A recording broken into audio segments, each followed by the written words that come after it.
Alrighty, for our next session, we're going to be doing the Google Cloud Platform overview with our Director of Customer Engineering, Chris Hine, coming all the way from Chicago. Thank you, Chris. All right, good morning everyone, and thank you for spending the time with us today. As Jen mentioned, my name is Chris Hine. I run our customer engineering team for the United States. I've been at Google for about 9 years. I've had a bunch of titles throughout that time, from technical evangelist to customer engineer to whatever they ask me to do these days. The technical evangelist one was a fun one because that one I at least came by honestly, in that the evangelist part was due to the fact that my dad was a Presbyterian minister for about 40 years. So if this feels a little bit like a Sunday morning church service, that's my fault. Actually, it's my dad's fault, but that's okay. We'll get to him later. So I was asked to do an overview of GCP, which is a dramatically large thing to do. So I'm going to do a slightly different thing than what I was asked. I'm going to give you the history of cloud, the present of cloud, and then a little bit of the future, maybe. We'll at least gesture wildly at it and hope that we kind of come close to what it might look like sometime down the road. But first, so let's go into this history, right? Mistakes have been made when it comes to our industry, right? When it comes to dealing with IT, we've done okay, right? Like there's things happening, it's good, but there was a lot that led to how cloud looks today and why cloud looks that way today. So we're going to talk through 3 specific areas of mistakes that have been made in the past. Scaling, ease of use, right? Like how do you actually build and deploy these services? How do you do analytics? How do you understand the data that underlies all of this stuff? And then finally, like, how do we secure all this? And did we secure all this in the past 20 odd years of at least my IT career? So speaking of my IT career, I'm going to start with a story, which is me returning home with my newborn son. This was approximately, he's 9 years old, almost 10 years ago. I came home with my son. On the right is the "this is fine" meme, because while my wife was in labor with that child, my phone, and this was at 2 o'clock in the morning, my phone starts blowing up with the automated text messages from my services because my database was down. Before I came to Google, I ran software development for a company out of Chicago, and if many of you have probably been in this kind of scenario, where as you kind of like build out a team and as you build out a service, because you kind of built it, you're the one that usually fixes it when it goes wrong, right? So I had 20 odd people on my team, but because I kind of knew how things worked, whenever there was an alert, I was the first one to just jump on the VPN and then go try to fix it, right? So I'm getting these automated alerts, my wife is in labor, and I'm trying to figure out like just a quick text message to my team saying, hey, guys, my wife's in labor, so this one's on you, but you might want to check the database size because I think we just ran out of like hard drive space on our SQL Server instance. So I bring that up because these are the mistakes, at least that I personally made, because I probably should have prepped for this better. But I think we've all been to these points in time where your services crashed for what should have been an expected reason. Right? We should have been able to know that we were running low on database hard drive size, and we should have been able to fix that well ahead of my wife going into labor. So let's not be me, at least me from 9 years ago. What I love about going at this point of the presentation was I got to listen to this fireside chat, which was amazing, because it actually perfectly leads into some of my history of cloud and history of what these things are going towards. Because what we've seen is that in the enterprise is where technology is starting to go to die, right? when we look at this, it's not necessarily in our commercial side, right? Like Raymond did an amazing job of talking to you all about all these things that Google does for our consumer business, right? Whether it be Google Photos, YouTube, all these things, they're amazing consumer products. But in the enterprise, things are starting to get worse, not better, right? And so the question is, why is that? Why is it getting worse when on the consumer side, there's these unicorns launching every week that are like changing the way that we all do our lives and business, right? We walk down the street, you've got a phone in your pocket, you can get a car to come pick you up to take you to wherever you want to go without ever bringing out your credit card. Right? These are these consumer interactions that are now everywhere. And yet when you then come back to your desk at work, well, we used to come back to desks at work, now you come back to your home office. But when you come back to your desk for work, you're using 20-year-old software, 30-year-old software, 40-year-old mainframes, right? Like that is the world, especially when we look at it from the public sector's perspective, is that you are dealing with these antiquated systems while all around you are these amazing consumer innovations. So why, right? Because it wasn't always that way, right? Even, with my son back there, when I first started kind of in this industry, I got a BlackBerry. And it was cool, right? Like that was my work phone, but like that was the coolest thing out there. That was way better than the stuff that I could get off the street. And it had all of these services. And so it's interesting to me that what we had was that for a long time, the enterprises owned the technology market. That's where the money went, right? Like when you looked at where people were investing, they were investing in building out enterprise technology. That was IBM, that was these huge services out in the Silicon Valley that were really changing the game.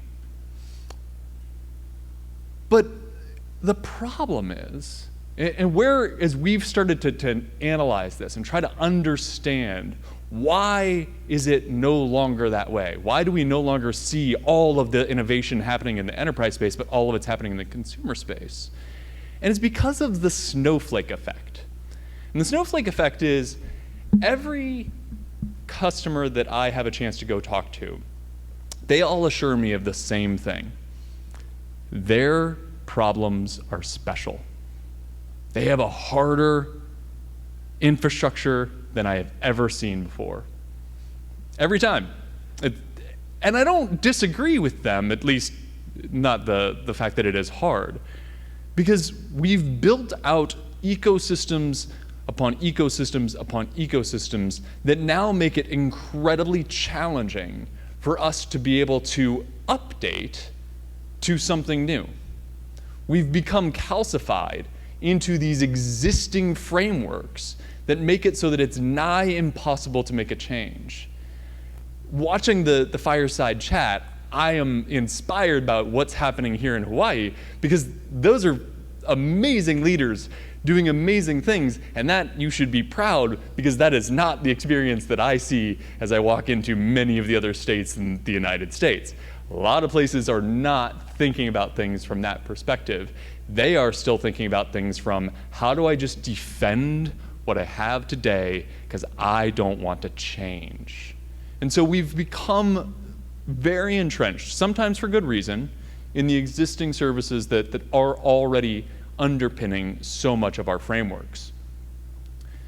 And so you've got this weird line, right? Weird graph. I love graphs. I'm a big fan of any time you can get the data positioned in this way, it makes it easier for me to understand it. So you've got consumer innovation, especially once you hit the iPhone, right? We'll give Apple credit for the fact that they really changed everything when suddenly the best technology in the world, right, is now available to anyone, right? That was an amazing innovation where suddenly it wasn't about having, access to corporate IT, right? It's pretty frequent now that your corporate laptop is probably worse than your home laptop, right? Again, that's weird. Like we should remember that just like 15 years ago, it was the inverse. You could never get home computing as good as what was available at work, but now you can. So what happened? What's creating this? And how can potentially cloud start to upend that, right? Hopefully this will have a good news side of the story too. I put this in while I was listening to the, the fireside chat, because it's one of my favorite gifts. Because what I hear all the time is, look, Chris, that sounds great, what you want to do, right? But our users will never get it. They'll never be able to convert from the way that they've done things for the past 15 years to this new one. And I think about it like this dude trying to figure out how to drink from a glass of water, right? Like he's never seen a glass of water before. And so he just approaches it from all these ways. That is my perspective of what we are saying when we say that our enterprise workers are not going to be able to conform to a new system. They've got these phones in their pockets that update every 6 months. And they just deal with it, right? They figure it out.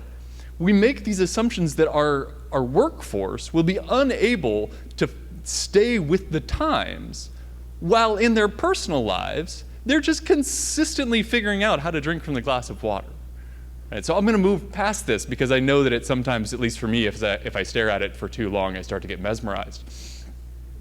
But this is core to, I think, the challenge that enterprises are now facing when they think about updating their IT stacks.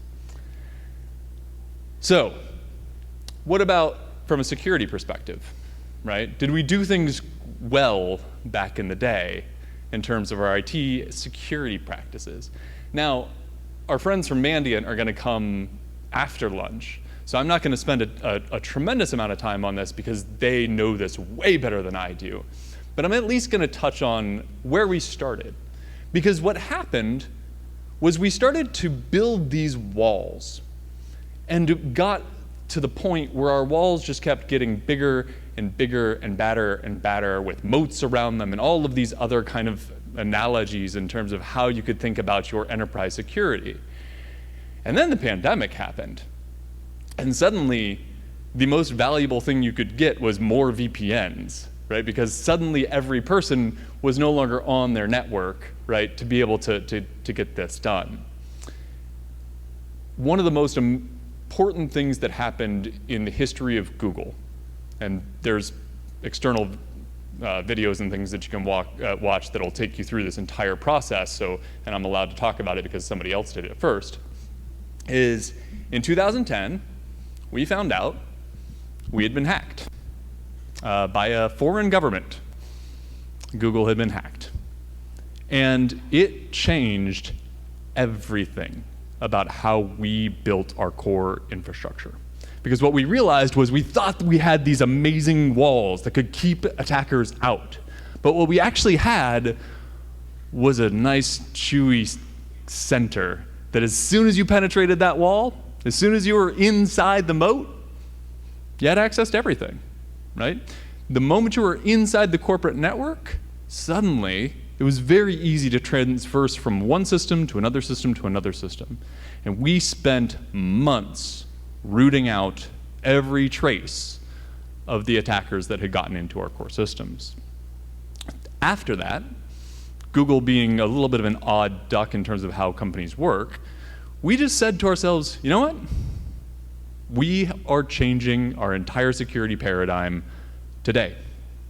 So, as of today, in 2010, we went to a zero trust model, which meant that every single service, every single time it wanted to connect to another service that was on the network, would have to do a handshake and would actually go through the authentication process to say, who are you? Why do you need access to this service? Do you have the actual ACLs to get there? Right? That was our journey back in 2010, was to actually upend everything that existed inside of Google's corporate network at the time. It broke lots of things.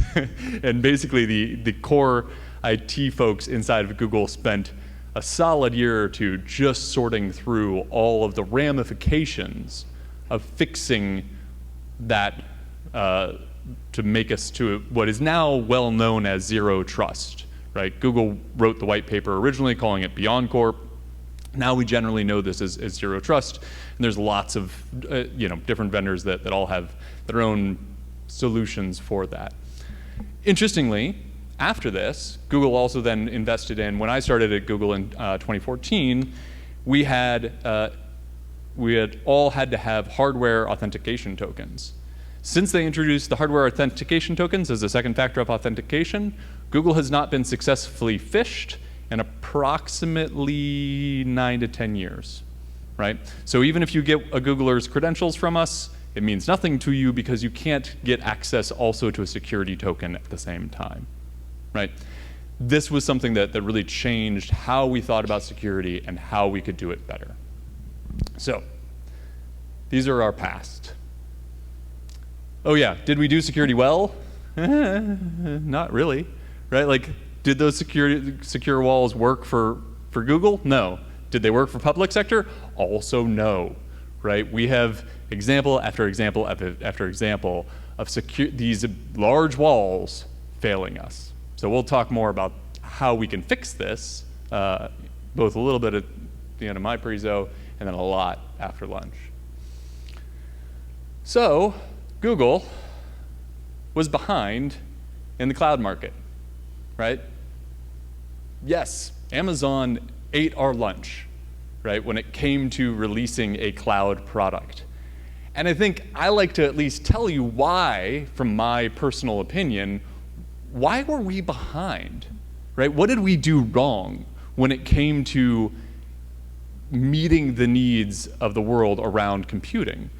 Because when Amazon launched AWS, Google had more data centers, we had more space, we had more capacity, we had more ability to run things at scale than anyone else did, right? We were already doing containers back in like 2006, right? We were already at the point where that's how we were launching all of these amazing consumer services that we were doing.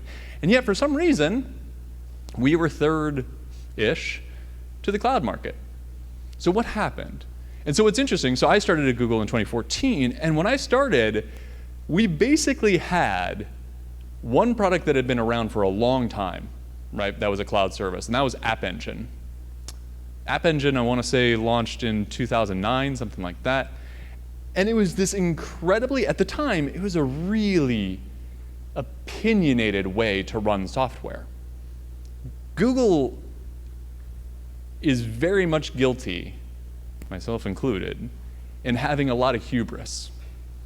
And what I mean by that is, we're very confident in how we can run cloud computing, right? We know how to do that. And so even back in 2009, all the way from 2009 to what I would say is about 2016, Google took this perspective of, if you're doing cloud by running your own virtual machines, you're doing it wrong. So don't do it that way, right? I had so many awkward conversations in my first couple of years at Google, because I'd go and I'd talk to folks that really knew what they were doing when it came to IT, and I'd say, they'd be like, okay, great, I want to run a Windows server on your cloud, and I'd be like, we don't do that here. That does not work, right? So this is what we realized as we progressed into being a real cloud vendor, was we can't force paradigm shifts down your throat. Even if I want to make the GIF come back that has the person trying to drink the water, I can't force you to change from where you are today to where you want to be from a cloud perspective by saying, hey, look, we can do this better than you can. Just ship your code to us. We'll choose how to scale it, how to do all these things. So we've really had to rethink, because when we came into this market, we came with, in full transparency, probably the wrong perspective, which was to say, just do it our way, and everything will get better, right? So, present state. Some of the mistakes have been fixed, so that's good news. We're slowly progressing from an arc of everything was terrible to things are hopefully going to be pretty good sometime in the near future. So, Google has built the world's largest and most advanced computing infrastructure, right? Raymond talked a little bit at the beginning of this session about all of these amazing advances that Google has built for ourselves, and how, what I like to say is, we have now externalized those services by way of Google Cloud, right? So if you think about YouTube, when you think about Gmail, when you think about all these amazing things that Google has built, Google Cloud is the external version of those. That's saying, if you want to build anything with the same level of infrastructure behind the scenes, Cloud is the way to do that. We at Google are one of the world's largest server manufacturers. We don't sell servers, right? So it's our entire cloud, and this is just an interesting kind of difference between us when we talk to our friends in the public sector and some of our competitors, so to speak. We don't do gov clouds at Google, right? We don't believe in building specific data center racks that will serve government customers that have the compliance built in, and then everybody else on the public side, on the consumer side, gets to use a different set of public cloud offerings. We've basically taken the approach that says we're going to build those servers to the highest compliance perspective we possibly can, and then everybody gets to use that same set of services. And so when you come to Google Cloud, what you are getting is, regardless as to whether or not you need HIPAA, you need CGIS, you need PCI compliance, you're going to be on the same set of servers because we built them ourselves. We build and maintain all of our data centers and our network ourselves. And so it gives us the ability to say, I don't care which compliance regime you want to have. Just like we were one of the first ones to do software-defined networking, we're the first ones to do software-defined compliance, right? Because we believe that you should get the same level of service from our cloud if you're a public sector entity as you would if you were a commercial entity, if you're a cloud native, unicorn that's launching something new. So that's been our perspective, right? And it's been hugely powerful for some of the same use cases that we're talking about earlier this morning, right? You get that amazing Doc AI, the document AI that happened to make it so that Safe Travels app works. You get that because it launches with the consumer side and the government side at the same time, right? A lot of times if you build out a gov cloud, you're building out a specific set of racks. They are going to update slower. You're going to get the new services later on those. We take the perspective that everybody gets those things at the same time, at the same level of compliance. I mentioned that we took what I would say is a backward view of, or maybe it was a too forward-looking view of how cloud should work, right? Where we said to everyone, just ship us code, we'll do the rest. We have spent, I would say, especially since Thomas Kurian became our CEO, we have spent years now really dedicating ourselves to meeting you where you are at. And so now, I don't care what kind of workload you currently run, I have the capacity to run it for you, right? And so we've really looked at saying, in this marketplace, how do we make sure we see this shiny, beautiful vision of the future, right? We think we can get there with you. But let's make sure that as we're going there, we bring you on board with us. So you don't have to worry about what all that stuff is, right? It's just a bunch of services. But it's there to kind of give you the idea that we, when I was first doing this, would have done almost none of the things on there, right? But we've invested over and over again to make sure that we can run any system that you all are currently running, and we can make it easier for you to do so. So, it's also incredibly important, and Raymond touched on this because he stole all of my thunder because those are some of my favorite slides that he used. But we believe in doing this with the greenest cloud available, right? And this is twofold, right? I always like to be as honest as I can be as I'm presenting, because one, we care a lot about the ecosystem, like the actual ecosystem of the world, right? Google has a very altruistic bent to it. We do no evil, right? All of that is true. But the other big part of it is that Google pays for effectively two things. We pay for engineers, and we pay for energy, because it takes a lot of energy to run the world's internet. So if we can run our internet, if we can run our data centers on more and more green technology, that drives down the cost of what it takes to run that infrastructure, right? So we've actually been using AI. So this was actually something that we had one of our engineers from DeepMind, which is an AI research institution that Google purchased a few years ago, who realized that he could train our AC systems in our data centers.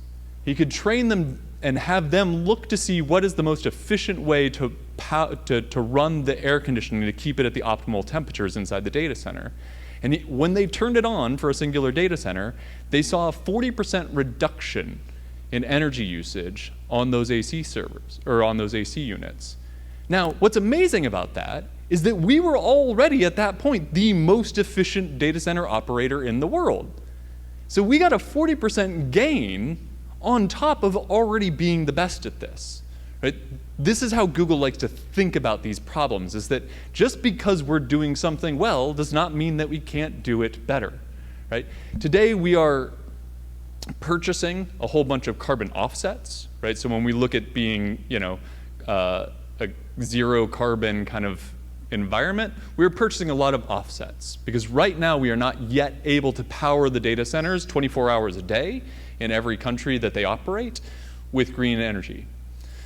By 2030, we have committed to this, we will get to the point where every hour of every day, our data centers will be zero carbon emissions. And so one of the amazing benefits when we talk to our public sector friends about this is to say, when you move anything onto GCP, you are effectively reducing your carbon footprint to zero. That is a remarkable statement, but it's true, right? You have taken any workload that you give to us, and we will reduce your carbon footprint to zero. So if you care about that, which I hope you do, that is something that is just an easy way for you to reduce that. We've got lots of good stats on that.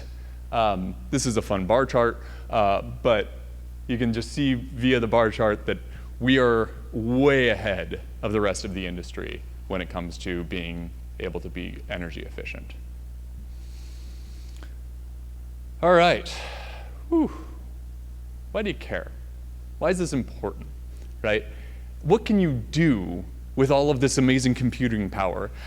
I put this slide together before I saw this because I think you can see why you should care, because you get to do that cool stuff that they talked about, but we'll keep going as it goes. We talked about scaling issues, right? This is just an amazing story that we were able to do in the state of New York.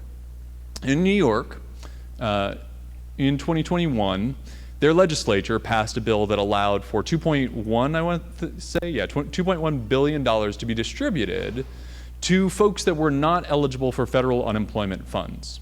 So think there's all sorts of reasons why someone may or may not be eligible for federal unemployment, but those folks were still deeply impacted by the pandemic. And so New York wanted to find a way to get them some funding as well. So this is basically a very light version of unemployment insurance. And if you've worked in unemployment insurance, you know it is a complex beast that is very difficult to do, and there was a ton of fraud that is attempted inside of it. So what we did, and what we're incredibly proud of, and there's an amazing white paper on this one, but we built in 12 weeks an entire system that allowed any person in New York that was eligible to apply, to get information, and we used a lot of the same technology that we talked about earlier today using contact center AI. There's some good demos later on that allowed people to call, get information, understand where their claim was. We had an entire fraud engine that we built from scratch to figure out whether or not someone that was applying is actually eligible or ineligible for the funding that they were asking for. We built that with public-facing and internal-facing data analytics dashboards so that the state could tell its constituents what it was doing with that money, and it could tell internally how it was being distributed and how it was being used, how much fraud was being entered versus how much was real. This was something that we were incredibly proud of being able to get.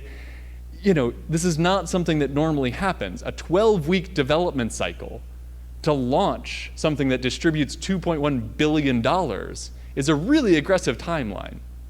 Now, thankfully, we met that timeline, and everybody was very happy with it.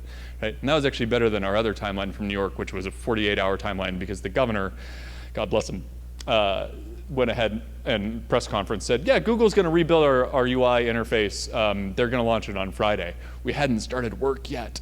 That was a bad week. Happened, but we don't want to do that again.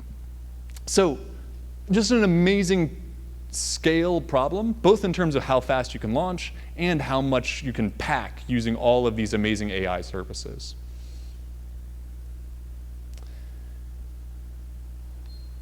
When we did this, and again, I won't go through too many architecture slides because I know that they're not always the most interesting.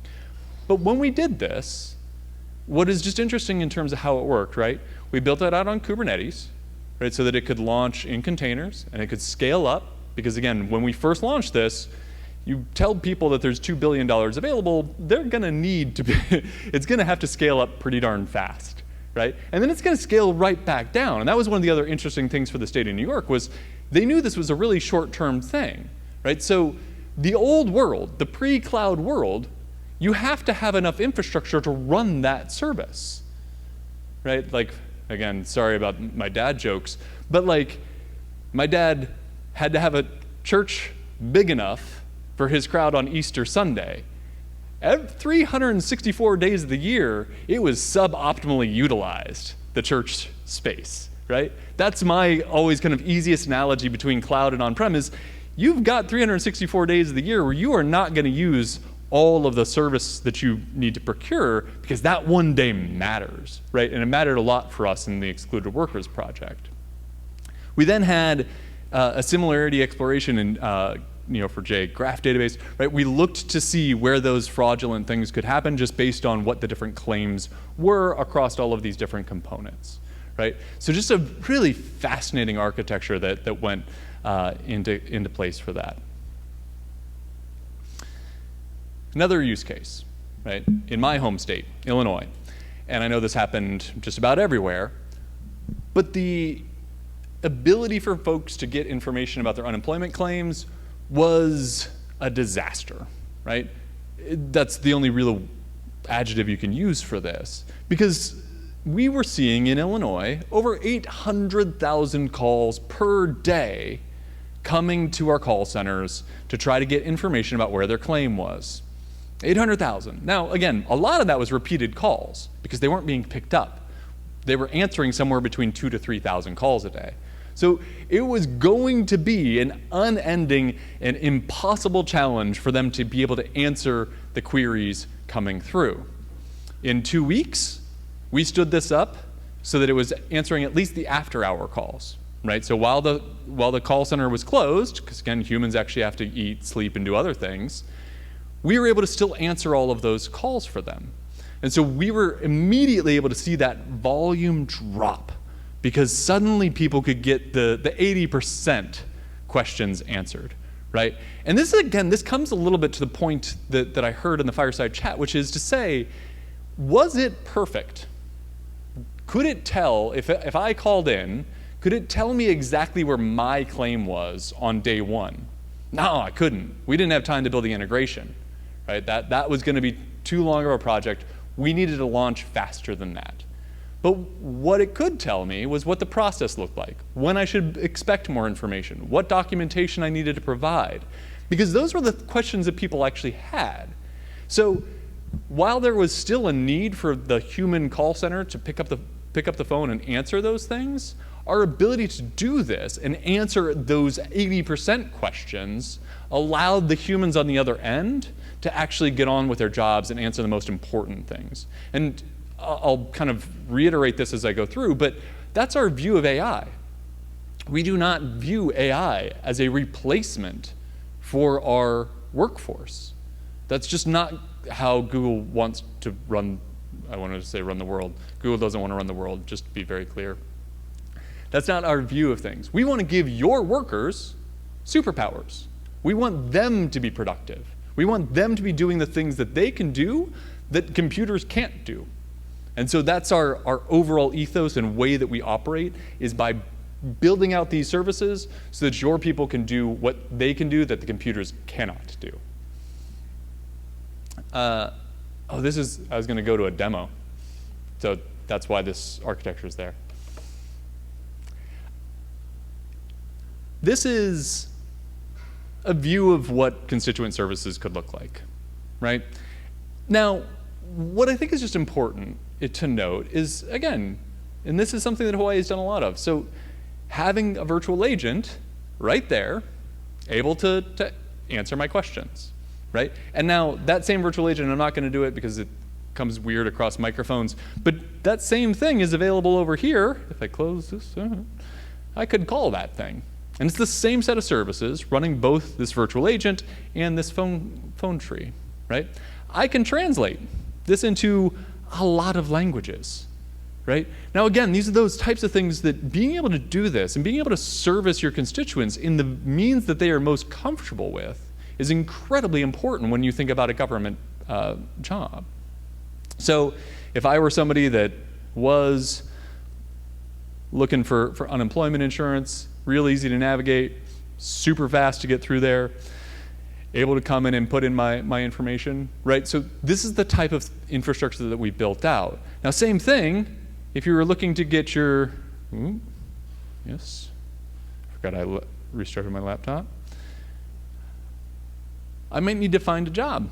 I might need a career center, right? And Raymond talked about the fact that we did this both in terms of having virtual career centers where people could use Google Meet technology to be able to do this, but we also built in just this ability to do job search. How can you make these things fast, right? Like, and how can it be simple, secure, and speedy, right? My 3 S's. So what's amazing is like Google's famous for, Larry Page, one of our founders, has this expression that if the user can't find what they're looking for, that's our fault. If they don't know how to spell something, that's our fault.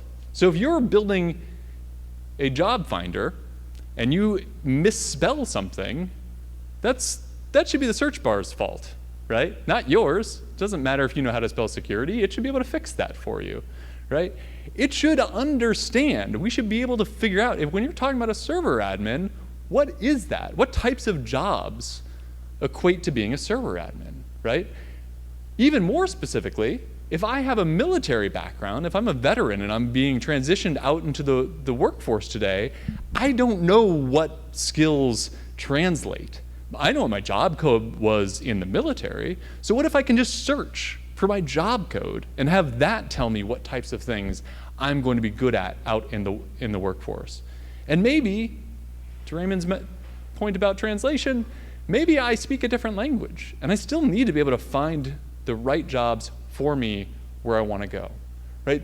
These are the types of services. This exists because cloud technology makes it easy, right? These are the types of things that if you were looking at your chart of like most important thing to put in, it may not make the list unless it's easy, right? It has to be somewhat easy to do, or else you might be like, look, we care about that language, but it's pretty low down our list, so we'll get to that later.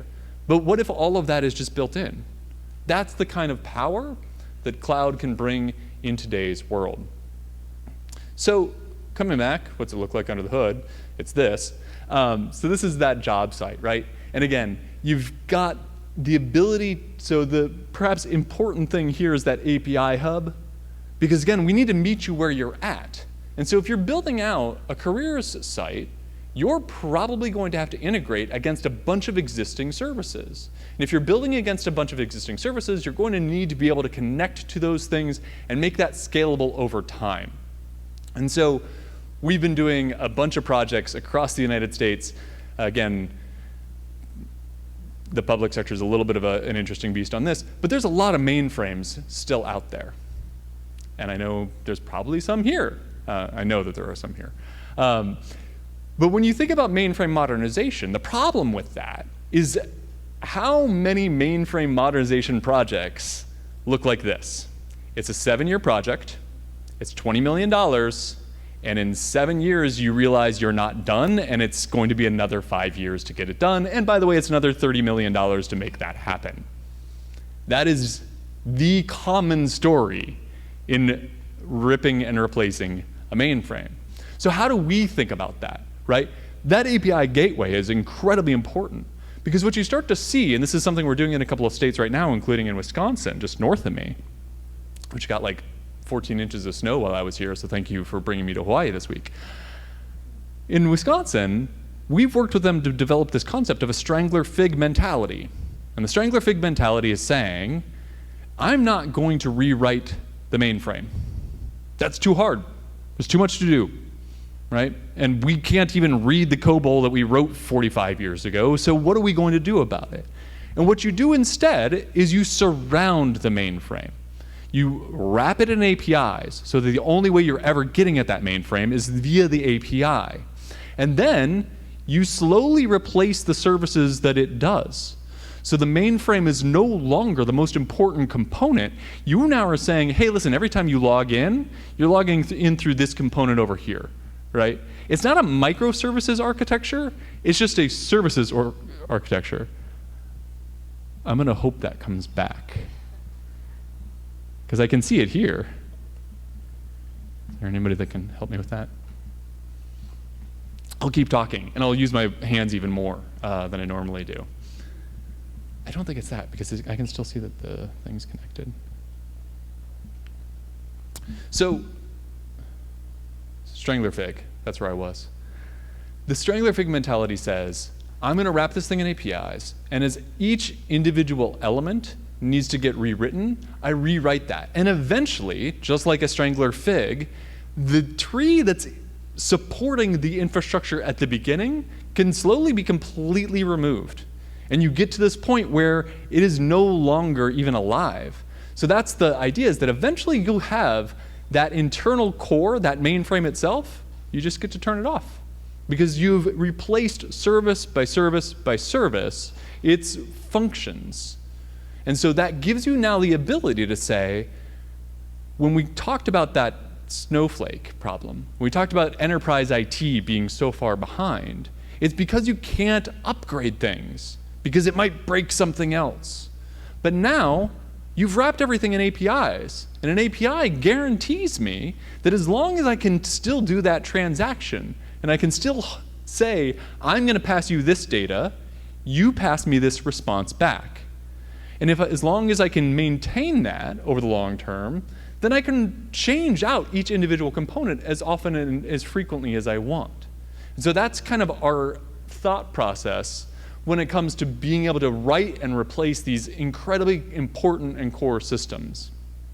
So, given that there's so many good memes still in the presentation. Okay, wait, it was there. All right. Let me do a quick time check here, because I have been told that I am what is holding you up from eating food, so I will try to stay somewhat on time. All right, but what about data? What does cloud do for me when it comes to data? We've talked a little bit about scaling services. We've talked a little bit about how you can transition services away from where they were today. Let's talk about the data problem.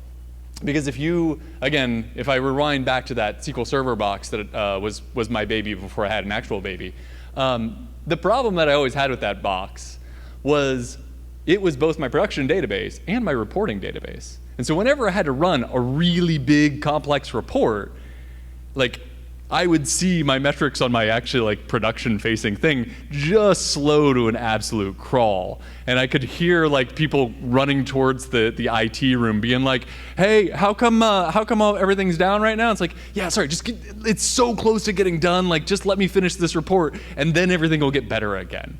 Right? That's our lives. That was how I see at least enough smiles to know that other people have lived that life with me. So what can we do with it? And so here's some fun with numbers. We have a single customer at Google Cloud who stores over 350 petabytes of data with us. And this slide is actually 3 years old, so that's probably a lot bigger right now. So 350 petabytes, and that's not Google, that's another customer using our cloud storing 350 petabytes of information. We've got multiple customers that are querying let me see if I can read 100 trillion rows of data. That's insane. That's an incredible amount of data being queried. We have another customer who is doing 10,000 concurrent queries. And when they do that, it doesn't slow down anything else because they are able to do that much analysis inside of the data warehouse. Now again, you probably don't have these things, and that's okay, right? I'm not here to tell you that you need to have 350 petabytes to use us. But what can you do, right? So the problem that we've seen, right, and the problem that I saw when I was the makeshift DBA for a long time was your job is that entire wheel.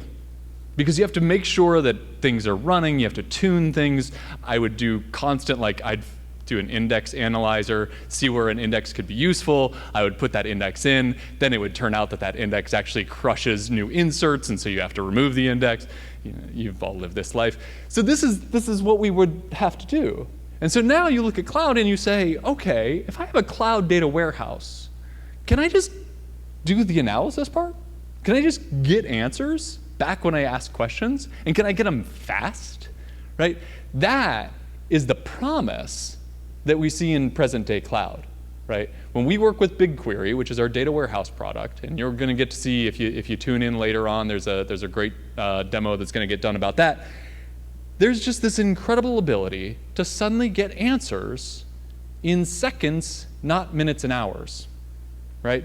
That's the difference of a cloud data warehouse. Now, we also, as I mentioned, have been working really hard to meet you where you are at. Meet you where you are at. What that means in this particular instance is we've also seen the problem of you've already invested somewhere else, right? And your data is not on Google. Shame on you. But it happens. So what do you do then, right? Like if you think that other thing was cool, how can you still get value out of this amazing stuff that Google has invested in without necessarily having to pick up and egress all of your data out of wherever it lives today? And so this is BigQuery Omni. So we basically said to ourselves, can we make this exact data warehouse product that doesn't care where the data lives? And it actually worked really well for us because of the fact that when Google looks at data warehousing, our idea was always to separate compute and storage. Right? We are not a hyper-converged infrastructure. We actually believe very deeply that I'm going to bring my compute to wherever the data is, because it's actually much faster for us to do that than it is for us to move data from place to place. Turns out speed of light is a limiting factor. So being able to move the compute to where the data is allows us to now say, I don't care if you're on-prem. I don't care if you're in AWS or Azure. We can still move our data warehouse to you, so you can get these insights wherever you happen to be. What if you wanted to predict health spending? What would that look like? To be able to make predictions around this. How would you use your existing infrastructure to make that happen? Well, first, on our side, you'd want to go incorporate the existing data, right? And this is always one of those challenges is I don't have all the world's data at my fingertips in my existing database. But what if you did? And it turns out in BigQuery you do, right? We have all of these data sets pre-configured, ready to be joined into your queries, right? So if you go into the marketplace, you can do a search against what types of data sets are already out there. When we talk about our friends over in the DOT, they can look up weather data immediately. They can plug in the Waze transit data to see how are people who use Waze experiencing the roadways, right? That data is already there, right? We've already pre-configured it for you. So we can immediately look up the Medicare data. So if I'm trying to figure out what health spending looks like here in Hawaii, I can just do a quick search, because Google likes to search things, for Medicare. And it'll show you all of the data relating to Medicare that CMS publishes. Now, I can write a query that says, this one was in Virginia, forgive me. What are the different zip codes in Virginia? How do they compare with the national averages, right? And the SQL that you see there is not an overly complex SQL. We're not changing the world with our ability to write SQL code. But the fact that you can join all of these tables and you didn't have to do any pre-configuration. You could actually go to the console today, run that exact query, and it would work the same as it did for my friend Willis, who actually wrote this code. That's amazing. The fact that suddenly you have this worldwide database that can respond to queries, you can publish queries, you can send them to your friends, if your friends also like that kind of stuff, and it just starts to work. Now the question becomes, what if I could talk to it in English? Think about how you search, right? Like you don't search with SQL queries, you search with your natural language. We've now built that in too. You can actually use natural language to ask questions about your data. You can put it on maps. Again, plug for a later on session. You can do way cooler than this with Cardo. This is what we're doing. Cardo is what we're doing in the DOT. But you can run these exact same inferences and you can plug them into geocoordinates because BigQuery completely allows for geographic data sets. And we can run those models inside of BigQuery itself. Usually you have to have a whole different set of boxes, a PostGIS? I think you call it PostGIS, SQL box that allows you to do that. Or how does the majority of the world look at their data? They like spreadsheets. Everyone knows how to use spreadsheets. So what if I could actually just make those billions of rows available to me in a spreadsheet? And it turns out here you can as well, right? We can plug directly into Google Sheets and run pivot tables against billions of rows. I'll say it again because it's important. A pivot table against billions of rows. Like that's an incredible ability to plug and play with the types of things, meeting people where they're at. How do they like to get at their data? We can do that, right?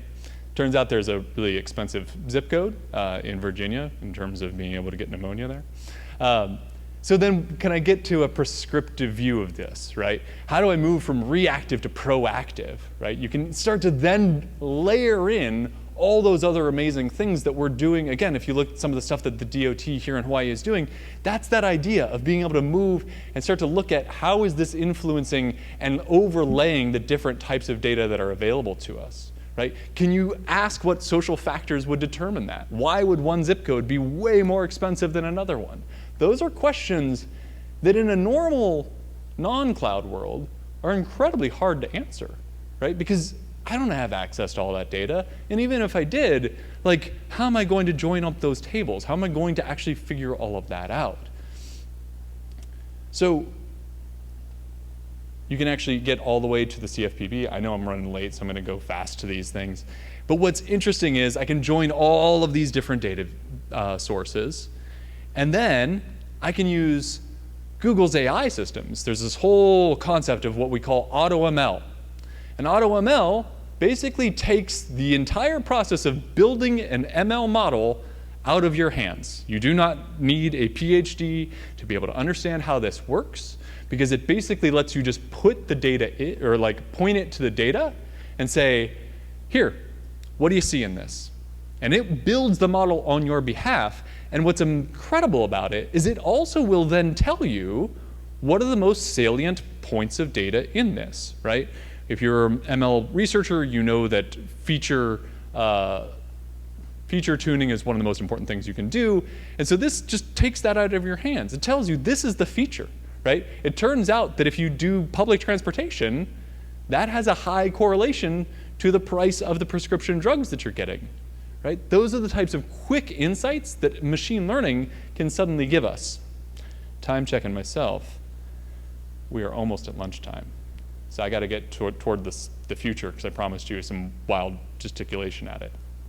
So you can see the diagnosis is obviously the most important, but strangely, commuters by public transportation is the third most important factor in terms of that one zip code having a much higher cost than every other one, right? And this was all discovered in like 2 or 3 hours of work, right? Like, compare that to the normal process of getting the data, finding where the data is, getting it into your existing database, running the queries, building an ML model, right? Like all of that in a few hours, like that's a pretty high expectation.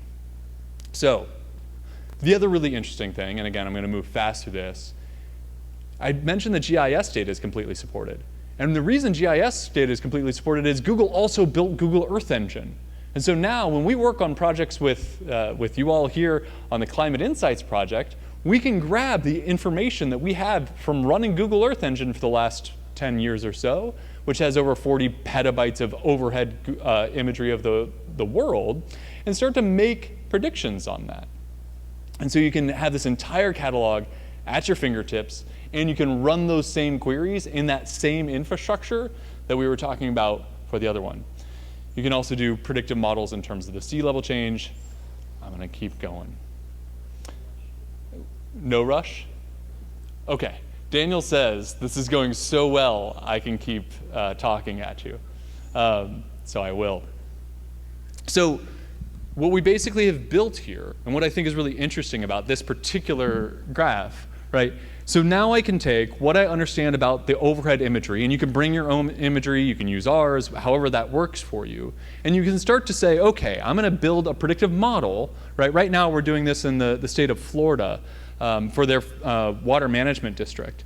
They realized that algae blooms is one of the byproducts of the climate change, and the algae blooms was affecting the water quality and also killing off a lot of the wildlife in Florida. And so they wanted to be able to predict and understand where are these algae blooms occurring. So what we did was we worked with them by pulling the information and looking at the overhead imagery and being able to identify in their lakes, ponds, and rivers where are these algae blooms occurring. And then you can start to marry that into the BigQuery to say, okay, what do we know about the geography around that lake, right? What are the different businesses that are around that lake? How much impervious land mass is around that, right? So in those terms, I believe, like if you have like concrete, you have water flow that comes off that concrete, and that water flow will go into your drainage, and the drainage goes into your rivers, yada, yada. I'm not actually a climate scientist, so some of this may be slightly inaccurate. But then you can build in Vertex AI to say, okay, now that I can identify that, I can understand that that's what's happening, I can use a set of services in Vertex AI to now predict it in the future, right? So I can start to make choices about where I'm going to put a new roadway. Because if I put a new roadway here, if I draw that in, what happens to those lakes and rivers around it? Because now I understand, I can go backward in time and look, to go forward in time to predict, right? That's the level of sophistication that exists in GCP today. All right, a new view of security, right? So if we're not gonna keep the castle wall analogy, what should we keep? Now and again, you're going to have experts later today that are going to tell you all sorts of interesting things about this. I'm going to give you my analogies about this, because that's how I like to operate. There's pillars to this. When you're thinking about security, I think you have to think about it from the different ways that you're trying to protect yourself. So one is your workload itself. How are you protecting your overall workload? Now that's going to be things like reCAPTCHA. Right? You don't want bot traffic coming into your systems. You want actual humans using your systems. You need to make sure that your network is protected. I do not understand networking well, so I'm going to stay away from that topic. You want to be able to see how that is working. Are the identities being protected in the middle column there, right? Securing the identity, right? Who is using my service, right? Again, this comes to that zero trust mentality. How can I make sure that you are getting access to only the things that you were supposed to get access to? Then how do you monitor those systems? How can I know what happened in my services? How can I look back to see whether or not I've had an actual attack or penetration? Then you want to be able to identify your weak points. You want to figure out what's not going well, right? What could I do better here? How can I then get to a point where I'm outsmarting those bad guys that are trying to get after my stuff? I see the Mandiant people coming in the room and it's making me super nervous. How do I then respond? Now I got attacked. What comes next? So, here's my analogies, maybe useful. Secure your workload, right? First and foremost, when you work with us at Google, we are going to give you a best-in-breed architecture that says, we're only going to help you deploy this in these capacities, right? You need to put your armor on. You should not be walking into war, and yes, every workload you have is basically going into war. You need to put your armor on. You need to make sure that you are protecting yourself appropriately for that. It always cracks me up whenever you watch war movies, or especially like the medieval movies where like these armies are going out. It's always like the main characters don't put a helmet on, which I always think is just hilarious. Like they go off and fight where people are going to hit them in the head with things and they're the ones not wearing helmets. It's like, just put your helmet on. Sorry. Second one, secure the identity. I like to think about this about your house, right? So if you've got these Yale smart locks, right, that have a specific PIN number per person, right? So now you can say, I know exactly who unlocked that door. Now I want you to imagine that you put one of those on every door inside your house as well as outside your house. That's zero trust, where you start to say, who went to the bathroom? Oh, I can see who used that PIN number. Right? That might be an awkward one to look at, but that's the kind of information you want to be able to secure each thing to say, look, it's after 7 o'clock, folks. You don't get access to that room anymore, right? That's securing your identities. Then you want to monitor it. You want to use your Nest cams. Quick plug for my friends over at Nest. You want to use your Nest cams to say who was in my house, right? Was that my dog knocking over the flowers, or was someone actually inside the house? You need to be able to understand what happened inside your infrastructure. So that's kind of that monitoring aspect of being able to say, and there's all sorts of products inside this, there's SIMs and all of those things, but you want to be able to say, what happened in my network? What happened in my workload? How do I know what happened there? So that's my idea of like having your internal house with all the cameras and being able to look back in time to see what it looked like. Then what if you could identify your weak points by, again, using the home analogy, and you could hire the thieving crew from Ocean's 11 to come in and case your house, right? And say, how would you break into this house? How would you try to get past all the defenses that we have here, right? And you could actually hire those types of people and say, what does it look like? Where are the weak points, right? How are you going to get past my guard dog, right? How are you going to do all of these different things? That's the kind of thing that we're really excited about working with Mandiant on, is being able to have people that are white hat hackers that can actually just come after your network and say, yep, here's all these weak points. You have not patched this, you haven't patched this. I can now use all of these different 0 days to get all the way down into accessing all your most interesting information, right? Then once you've identified that, how do you build a plan to outsmart them, right? How can you Kevin McAllister this to have all the booby traps across your entire house, right? So that if they do try to get in, they're going to get knocked in the head with a paint can. That's that kind of managed defense where you can start to have the best in the business be able to put these things into your infrastructure for you so that you don't have to worry about it, right? You can start to hand some of that off to the experts to say, you all know what you're doing, I don't have to anymore. And then finally, if you have been attacked, you want to call in the wolf, right? If you have seen Pulp Fiction, you will understand that particular analogy. But that's that moment of saying, something went wrong. I don't want to have to deal with this myself because it's something I've never done before. I want someone that has seen this time and time again to come in and help me to run my recovery processes.